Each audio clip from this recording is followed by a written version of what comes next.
की अधिसूचना जारी की है। आपको ये बता दें कि काफी समय से विशेष पथकर की दरें बढ़ाने का विरोध हो रहा था। पंजाब हरियाणा के वाहन ऑपरेटरों ने वाहनों को हिमाचल भेजने से इनकार कर दिया था। कई प्रतिनिधिमंडल मुख्यमंत्री सुखविंदर सिंह सुक्खू से भी मिले थे।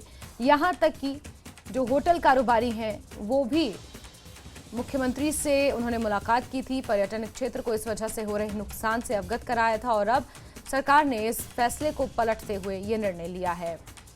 सीधे रुख करते हैं राजेंद्र का, इसी खबर पर हमारे साथ जुड़ गए हैं। राजेंद्र, देखिए न्यूज़ 18 ने भी इस खबर को प्रमुखता से दिखाया था कि किस तरह ये पथकर बढ़ाया गया है और फिर अब बात निकल कर आ रही थी कि 75 से 80% की कटौती इसमें हो सकती है और अब सरकार ने वही निर्णय लिया है और आधी से ज़्यादा पथकर में कटौती की है। कहीं ना कहीं जो टैक्सी मैक्सी और जो वॉल्वोज हैं जो बाहर से आती हैं उन्हें राहत मिली है। पर्यटन क्षेत्र से जुड़े हुए लोग खास तौर पर राहत महसूस कर रहे हैं। राजेंद्र,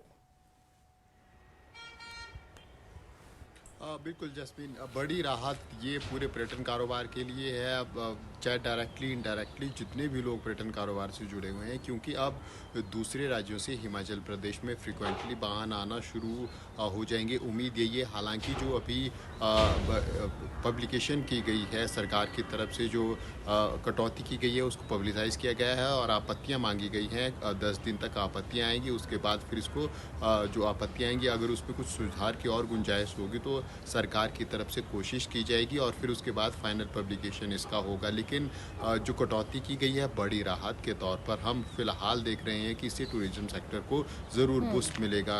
और जो 2 प्रकार के वाहन हैं जो हिमाचल प्रदेश में टूरिस्ट लाते हैं, एक स्टेज कैरिज के वाहन है और दूसरी जो कैटेगरी है वो कॉन्ट्रैक्ट कैरिज वाहन है, दूसरी कैटेगरी। तो पहली कैटेगरी में जो ऑर्डिनरी सर्विस जो वाहन दे रहे हैं उनमें 10 पैसे प्रति किलोमीटर प्रति सीट के हिसाब से अब टैक्स लगेगा। इसके अलावा जो एक्सप्रेस नाइट की सर्विसेज दे रहे हैं उनके ऊपर 13 पैसे प्रति सीट प्रति किलोमीटर के हिसाब से लगेगा। और जो सेमी डिलक्स सर्विसेज दे रहे हैं, जो सेमी डिलक्स बसेस या फिर जो मैक्सीज हैं जिनमें अतिरिक्त सुविधाएं हैं, उन पे 20 पैसे प्रति सीट प्रति किलोमीटर अब लगेगा। और इसके अलावा जो एयर कंडीशन सर्विसेज दे रहे हैं उनके ऊपर 35 पैसे प्रति सीट प्रति किलोमीटर लगेगा। और जो कॉन्ट्रैक्ट कैरीज हैं इनके चार्जेस क्योंकि थोड़ा अधिक होता है, इनमें जो 5 से अधिक सीट वाले वाहन हैं उन पर 1000 प्रति किलोमीटर के हिसाब से 1000 प्रतिदिन के हिसाब से लगेगा जो 5 सीट से कम है। इसके अलावा जो 5 से 10 सीट तक जो हैं उनके ऊपर 6000 रुपये और इसके अलावा 10 से 23 उनके ऊपर 10,000 और जो 23 से ज़्यादा सीट्स वाले व्हीकल हैं उनके ऊपर 15,000 रुपये प्रतिदिन के हिसाब से अब रोड टैक्स लगेगा।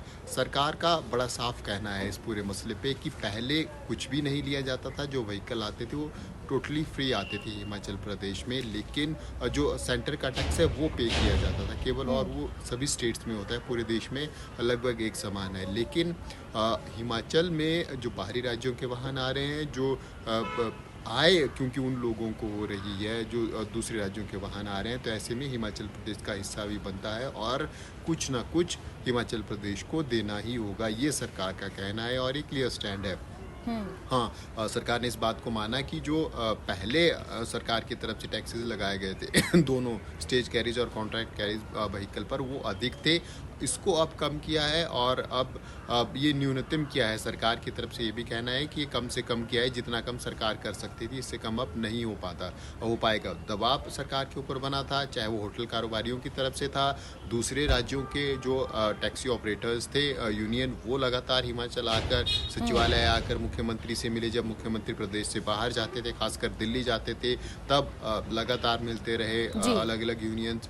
इसके अलावा जो अलग अलग पर्यटन व्यवसाय से जुड़े हुए लोग थे वो मुख्यमंत्री से मिलते रहे और लगातार दबाव बनाते रहे, और उसी का ये नतीजा है कि अब रिवाइज सरकार ने इन सभी रेट्स को किया है और मिनिमम करने की कोशिश की है। लेकिन एक बात सरकार की तरफ से बिल्कुल साफ है कि कुछ ना कुछ हिमाचल प्रदेश में आने वाले वाहनों को, जो कमाई कर रहे हैं, पर्यटकों को हिमाचल प्रदेश ला रहे हैं, उनको हिमाचल प्रदेश को भी कुछ ना कुछ अदा करना होगा। जैस्मीन, बिल्कुल।